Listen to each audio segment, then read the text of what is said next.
We should mention the shooting is also reigniting the gun debate on Capitol Hill. In the wake of other mass shootings, bills to mandate background checks, prevent stalkers from buying guns, and ban so-called bump stocks stalled in Congress. Nancy Cordes spoke with a group of retiring Republican lawmakers for Sunday's Face the Nation about congressional inaction. She joins us from the set of Face the Nation. Nancy, good morning.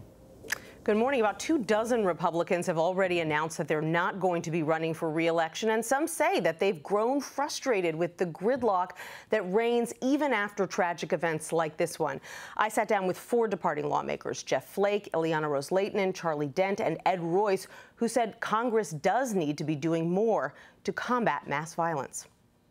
It's tearing the country apart, and I think it's a real opportunity for the Republican Party to step up and be leaders in this debate. Are we just going to continue this throughout the school year? It is impossible to deal with this kind of grief on a daily basis. I'm incredibly frustrated that we haven't moved legislation to prevent bump stocks. Why has your leadership not moved bump stock legislation? I thought everyone agreed on that. I think that the thought here is that ATF is going to take those actions on their own. But from my standpoint, as a co-sponsor of legislation to move something off the House floor, I think we ought to mandate it. Senator, when you talk about immigration, mass violence, opioids, has Congress lost its ability to solve big problems? You know, it'd be hard to argue that we haven't. We've had a hard time coming together.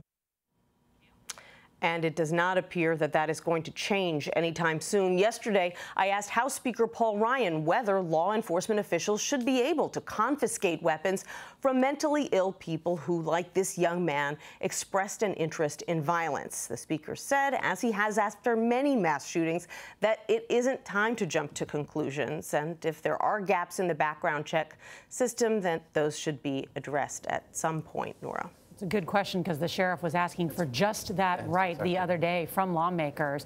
Let me ask you too, Nancy, because as it looks like they may not be able to get anything done on this issue, what about immigration?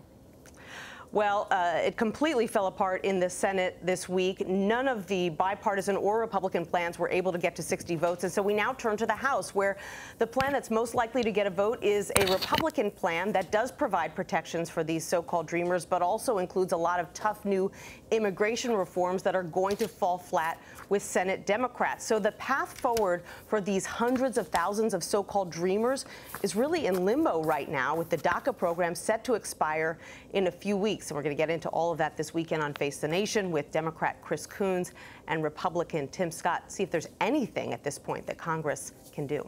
Sounds like you have a good lineup there, Nancy. Thank you.